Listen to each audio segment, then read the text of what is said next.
আসসালামু আলাইকুম, hello friends, welcome to my cooking channel Amira kitchen blog. আজকে বাঁধাকপি সিম দিয়ে চিংড়ি মাছের ভাজি আপনাদের জন্য। এই কড়াই গরম করে নিয়েছি, এখন তেল দিয়ে দিছি। তেল গরম হয়ে আসলে পেঁয়াজ কুচি, কাঁচামরিচ কুচি কেটে রেখেছিলাম আগের থেকে, এটা দিয়ে দেব।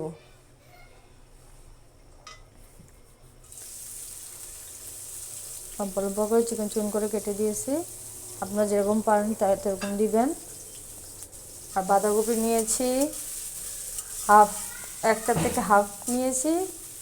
আর সিম নিয়েছি 150 গ্রামের মতো সিম, ওটাকে চিকন চিকন করে করে দিয়েছি। আর এখন দিয়ে দিলাম চিংড়ি মাছ।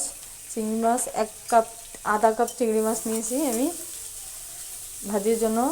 চিংড়ি মাছ দিলে পাতাকপির স্মেলটা অনেক ভালো আসে, নাহলে পাতাকপির গন্ধটা ভালো লাগে না। সবাই ভালো লাগে কিন্তু আমার ভালো লাগে না। আমি পাতাকপি দিয়ে চিংড়ি মাছ দিয়ে খাই, অনেক ভালো লাগে, ট্রাই করে দেখবেন। আর কারা কারা খান কমেন্টে জানাবেন।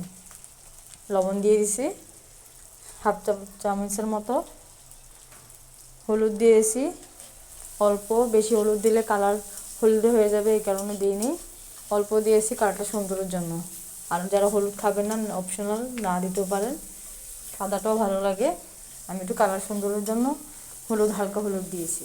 এখন এটাকে সুন্দর করে ভেজে ফেলবো।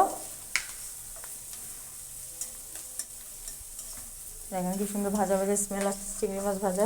চিংড়ি ভাজলে তো এমনিতেই অনেক ভালো গন্ধ আসে। এখন যে কাটা রাখা পাতাকপি আর সিম দিয়ে দিয়েছি। এখন ভালোভাবে এটাকে নাড়াচাড়া করব, এটাকে আস্তে আস্তে ভাজবো।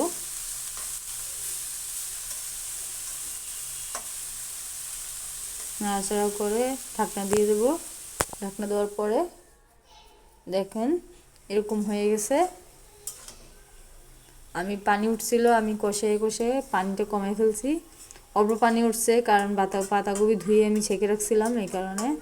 এখন এরকমভাবে নাড়াচাড়া করে প্রায় 10-15 মিনিটের মতো রেখে ভাজা ভাজা করবেন। ভাজা করার পরে দেখবেন কি সুন্দর একটা দেখুন আমারটা ভাজা ভাজা হয়ে গেছে।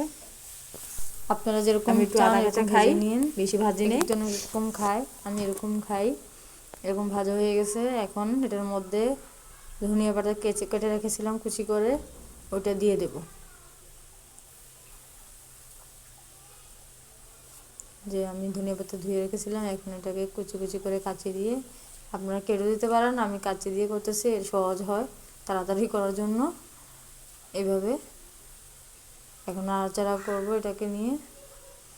আর পাতাকপিতে ধনিয়া পাতা দিলে অনেক ভালো লাগে। শীতের তরকারির মধ্যে ধনিয়া পাতা দিলে সবাই যেন অসম্ভব ভালো লাগে।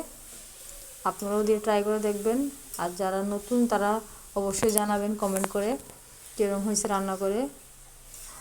আমি শীতের সময় রান্না করি সব সময়, এরকম গরমকালে খাওয়া হয় না, কিন্তু শীতকালে অনেক খাওয়া হয়। আপনারাও রান্না করে ট্রাই করে দেখবেন কীরকম হয়েছে। এই দেখেন অল্প সময় রান্না। Okay, bye, thank you watching my channel.